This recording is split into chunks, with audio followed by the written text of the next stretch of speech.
There are many design considerations for high cell count applications when it comes to battery gauging and protection.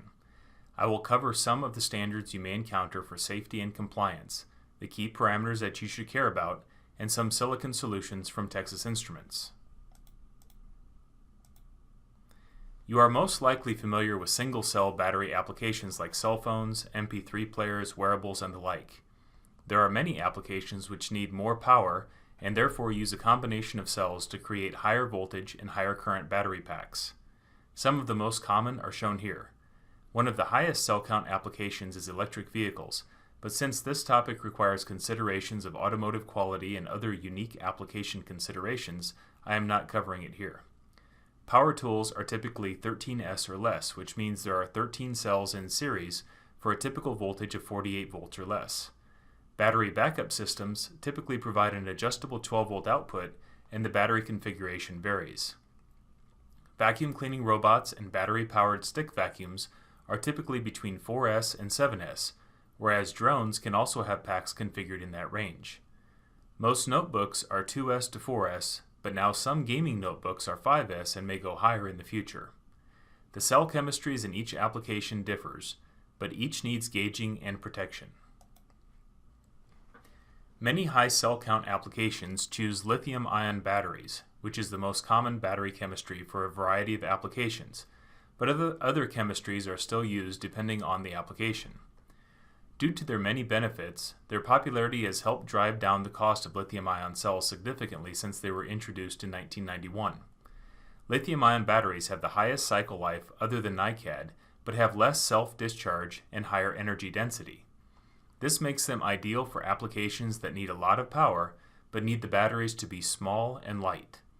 This combination of affordable, high-density, quick-charging, rechargeable batteries has enabled lithium-ion batteries to be used in many applications that have formerly been corded or have used small gasoline-powered engines such as garden tools.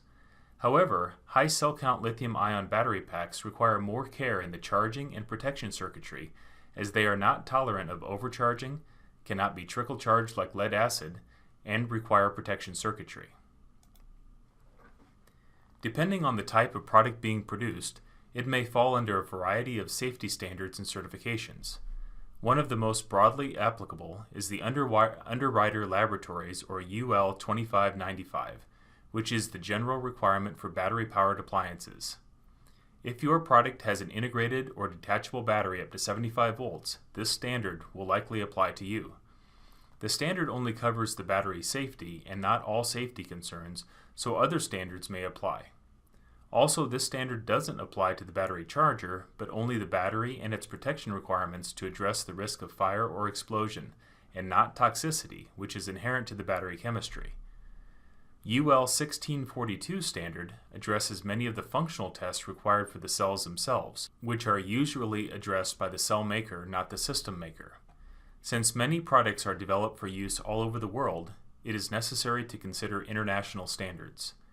Many standards overlap each other, and this is the case with many International Electrotechnical Commission, or IEC standards such as IEC 62133, which overlaps UL 1642.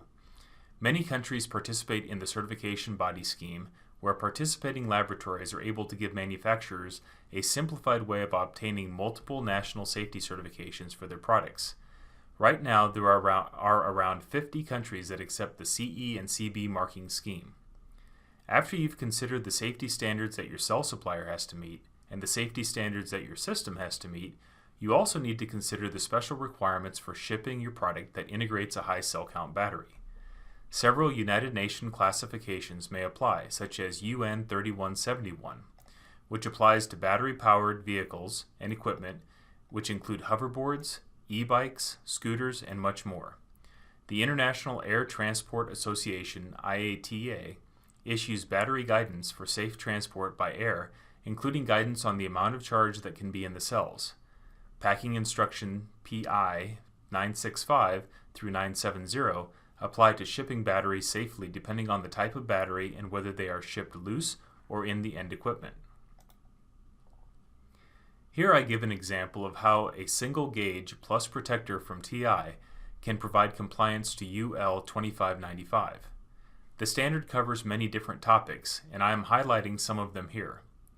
The BQ4080 is a multi-cell gauge and protector for 2S to 7S applications. The device is configurable to meet many different applications, with adjustable settings for short circuit, overcurrent, overvoltage, and overtemperature faults. The configuration of the gauge and protection features is important, as incorrect configuration could mean the protection is there but will not trip when desired. The BQ40Z80 also addresses the IATA air transport concerns with an IATA shut bit where the relative state of charge is checked before entering shutdown. Another useful feature is the IATA charge, where in production the device will charge until the RSOC, or relative state of charge, is below IATA RSOC threshold, and then disable the charge FET. This allows for the battery pack to have an acceptable amount of energy to comply with air transport regulations. In some regulations, a secondary protector is required. On the BQ40Z80 EVM or evaluation module, the BQ771807 is used in conjunction with the BQ40Z80 to provide this belts and braces approach to safety, so that if one protection mechanism fails, another mechanism is still there. The secondary protection method is usually to blow a fuse to disconnect the battery from the system. All the products need safety, but specific applications vary. Most of the standards are for safety and compliance when new. However, the behavior and performance of a battery will change during its lifetime. Lithium-based batteries may have specific age-related issues that could cause problems as the battery ages, such as forming dendrites due to stresses during charging and discharging, is physically altered due to swell contract cycles, is subjected to extreme temperatures or physical stress during use. This basic overvoltage and undervoltage protection may not be nuanced enough to get optimal performance and safety during the life of the battery pack. Additionally, information about the stresses that occur during the life of the product may be useful for field diagnostics and warranty information.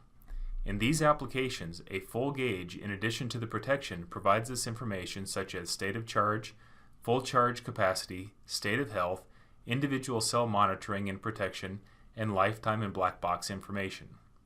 A general rule of thumb is that advanced gauging is most important for applications that have short run times, as the device may need to squeeze every bit of energy out of the battery use. A good example is a robot vacuum with a charging dock. In this case, the gauge is not providing the battery state of charge or health information to the user, but to the microprocessor in the system. Accurate gauging and tracking the state of health of the battery is important so that the vacuum robot can maximize the time cleaning and still be able to get back to the charger to recharge. If the gauge is not accurate, the vacuum may overestimate the amount of energy left and not make it back. Alternately, if the gauge is not accurate, it may underestimate the amount of energy left and go back to the dock too soon, thereby not cleaning as much as possible.